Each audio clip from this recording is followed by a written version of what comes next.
You must be right. This is an amethyst, except an amethyst is big and strong. This one is not the best example. Something is clearly wrong.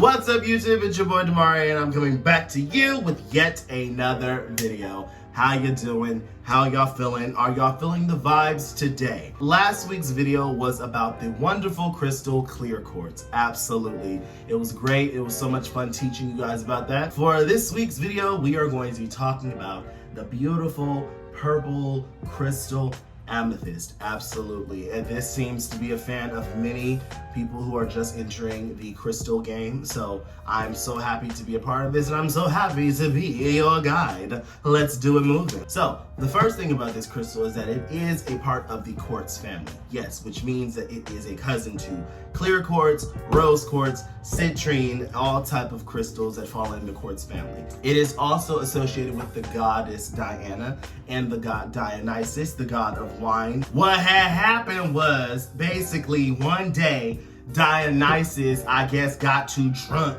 and he decided that, oh, the first person I see, I'ma stick a pack of 2 tigers on them and we gon' end up like that, right? One day, I guess the handmaiden of Diana was going out doing her duties and whatnot, and so Dionysus was like, hey, that's the one. The little handmaid ran to Diana and was like, oh my goodness, oh my God, I don't know what to do. Dionysus is chasing after me. He gonna kill me, Diana, what do I do? Diana, much like another god that we talked about in another video, decides to turn her wonderful handmaiden into the clear quartz crystal. When Dionysus heard about this, he felt so bad that he started to cry. And because he's the god of wine, his tears were purple, which is why we have Amethyst. Amethyst translates to not intoxicated because it comes from the Greek word amethos. The Greeks, they would wear this crystal as a way to ensure that they would not get drunk because amethyst helps with intoxication. The reason why amethyst is so purple is because of the irradiation and the impurities within the iron. So therefore it gives it this beautiful purple color. So now that we've talked about some little bit of history about amethyst, let's talk about some benefits. Let's talk about some physical benefits. The physical benefits of amethyst are: it encourages smooth and restful sleep.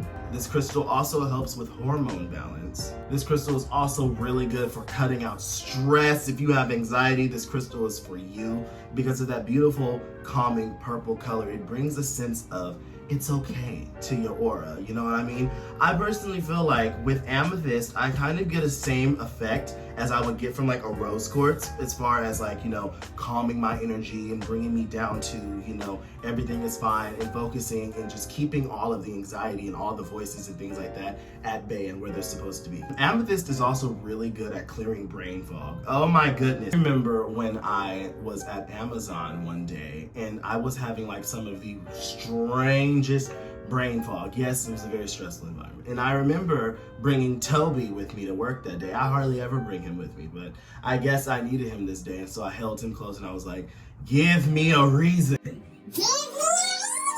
So those are some of the wonderful physical benefits that amethyst has to offer. So let's talk about some benefits that it could have on your mental health. This crystal is really good for overwhelming emotions. This crystal is also really good in times of grief.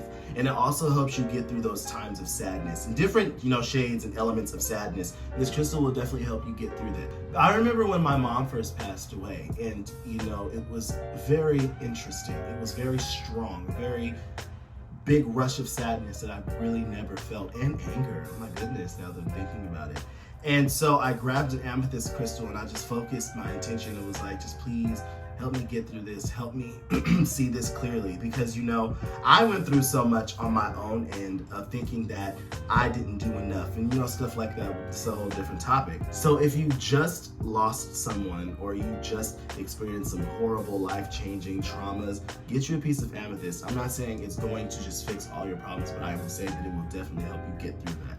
You know what I mean? Amethyst is also really good for awakening our inner inspirations. You know, if you ever really need that spark, that thing that can help you, you know, get on your journey, like you have a dream or something that you really want to go for, get you some amethyst and it will help you. If you're anything like me, a creative, go ahead and write down what you hear, because I'm telling you, this crystal is associated with your crown and your third eye chakra. This crystal is known to bridge the gap between the physical and the spiritual world. This crystal also really helps you in your intuition. I say that if you're just starting off in your spiritual work and you're starting off and you really want to get into with your intuition, get you some amethyst. You know, this crystal is really good for helping you hear your spirit guides. One thing that I've recently started doing with amethyst, because it's really good for your third eye, I've put it up here sometimes, not this particular one. Oh, you are a vibe.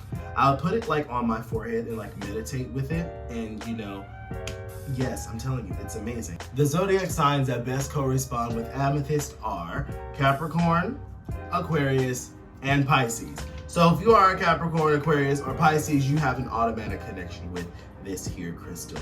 And that's really good. And I'm almost jealous, but not quite. Wearing amethyst assists in meditation and dream work. This crystal also enhances your psychic abilities, and it also blocks geopathic stress. There are different types of amethyst, okay? There is your average amethyst, which is this one. This one's your average amethyst, just nice and amethysty. This amethyst is a chevron amethyst. The things that make this different is that this amethyst has elements of quartz in it, clear quartz.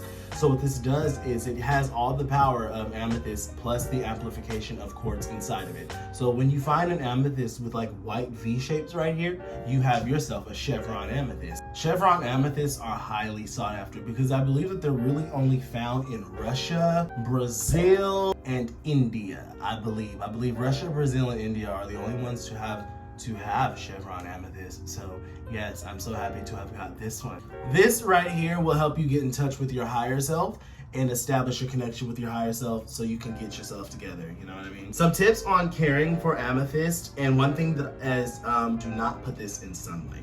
The color will fade, okay? And I actually learned recently that no crystal, don't put any of your crystals in the sunlight, because they will all fade. I mean, it's not going to take away any of the power. What's going to happen is it's going to lose the color, and it will still behave as an amethyst, but for aesthetics, if you want to keep your amethyst purple, keep her out the sun. Well, that is it for this week's video. Next week, we're going to talk about rose quartz. I hope that you guys have a fantastic and wonderful day. Remember that you are a superstar and the world finally knows it. Remember that your worth is more than external, it is eternal, and that is all there is. Bye.